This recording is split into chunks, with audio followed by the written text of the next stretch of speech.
Brought to you by Agilus Diagnostics.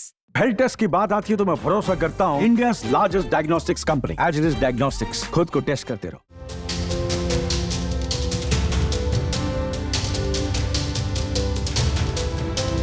इस शख्स को जरा गौर से देखिए। इसे देख आप सोचेंगे कि आखिर इसने कौन सा क्राइम किया होगा। दिखने में तो पढ़ा लिखा लग रहा है, सिर्फ लग ही नहीं रहा है। ये शख्स एक नामी मैनेजमेंट कॉलेज से पढ़ा भी हुआ है और कई प्राइवेट कंपनियों में काम भी कर चुका है। अब अच्छा पढ़ लिख कर और अच्छी नौकरी पाने के बाद भी इसे और पैसे कमाने का लालच ले डूबा और ज्यादा कमाने के चक्कर में इसने क्राइम की दुनिया में कदम रख दिया। मामला क्या है आपको हम बताते हैं।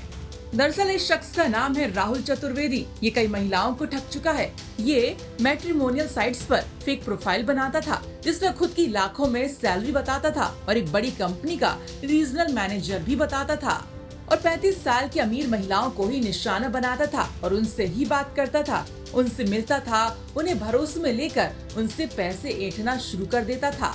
अब ग्रेटर नोएडा के थाना बिसरख पुलिस ने इस ठग को गिरफ्तार कर लिया है। पुलिस की माने तो अब तक ये 20 से ज्यादा महिलाओं को अपनी जाल में फंसा चुका है। थाना बिसरख पुलिस द्वारा एक सराहनीय कार्य किया गया, जिसमें एक व्यक्ति जिसका नाम राहुल चतुर्वेदी है उसे गिरफ्तार किया गया है। राहुल की उम्र 39 साल है और वह एक बहुत ही रेप्यूटेड मैनेजमेंट कॉलेज से पढ़ा हुआ है। वह मैट्रिमोनी वेबसाइट्स पर जाकर अपनी प्रोफाइल बनाता था और प्रोफाइल बनाने के बाद उसमें फर्जी डिटेल्स डालता था। फर्जी डिटेल्स जैसे वो कहाँ नौकरी कर रहा है, उसकी सैलरी कितनी है, और उसके बाद वह महिलाओं से बात करता था। जब फ़ोन नंबर एक्सचेंज कर लेता था, उसके बाद जब वो महिलाओं से बात करता था तो उनसे मुलाकात भी करता था और उसके बाद अपनी फर्जी सैलरी स्लिप दिखाकर और लुभावनी बातें करके उनसे पैसे लेता था और उसके बाद फिर आगे उनसे बात करना बंद कर देता था। इसके पास ये प्रीमियम प्रोफाइल बनाता था ताकि ज़्यादा से ज़्यादा लोगों से मैच कर पाए और इसने कम से कम अभी तक 15 से 20 महिलाओं से वो लगातार टच में था और कई महिलाओं के साथ वो पैसे की ठगी कर चुका था। ये जनरली 35 प्लस एजेड वुमेन के साथ बात करता था क्योंकि वो लोग आमतौर पर आर्थिक रूप से सक्षम होती थी, तो इसलिए वो उनसे ज़्यादा बात करता था और उनसे पैसे ऐंठता था। यह अपना रिश्तेदार और खुद का फादर बन के भी बात करता था। अपनी ही वॉइस मॉड्यूलेट करके ये खुद के ही रिश्तेदार बन के भी महिलाओं से बात करता था ताकि उनको शक ना हो। अक्सर ही ये परिवार, जो लड़की जिससे बात कर रहा है उसके परिवार से मिलता भी था ताकि उनको कॉन्फिडेंस में ले सके और उसके बाद पैसे की डिमांड लड़की से भी और लड़की के परिवार से भी किसी बहाने से करता रहता था। यह पूर्व में कई कंपनियों में प्राइवेट नौकरी किया है और करीब 8-10 साल प्राइवेट नौकरी करने के बाद इसने नौकरी छोड़ी और पिछले कुछ महीनों से यह इस फर्जीवाड़े में लगा होता था।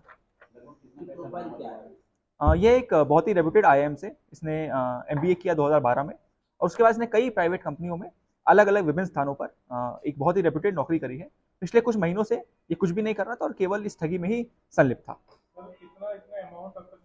इसने अलग अलग महिलाओं से करीब 8 से 10 लाख रुपए की ठगी करी है। केवल कैश पैसा ही नहीं, कई बार ये फोन्स वगैरह भी परचेज कराता था, बिल खुद के नाम पे रखता था और पेमेंट महिलाओं से कराता था और उसके बाद उस फोन्स को जब वो फ़ोन डिलीवर हो जाते थे तो उनको कई सारी वेबसाइट्स होती हैं जो फोन्स को परचेज करती हैं, उन वेबसाइट्स को सेल कर देता है। पुलिस का कहना है कि राहुल से पूछताछ की जा रही है ताकि और भी पीड़ित महिलाओं की जानकारी मिल सके। अधिकारियों ने लोगों से अपील की है कि मैट्रिमोनियल साइट्स पर सतर्क रहें और किसी भी व्यक्ति पर आंख बंद करके भरोसा न करें। नोएडा से यूपी तक के लिए संवाददाता भूपेंद्र की रिपोर्ट।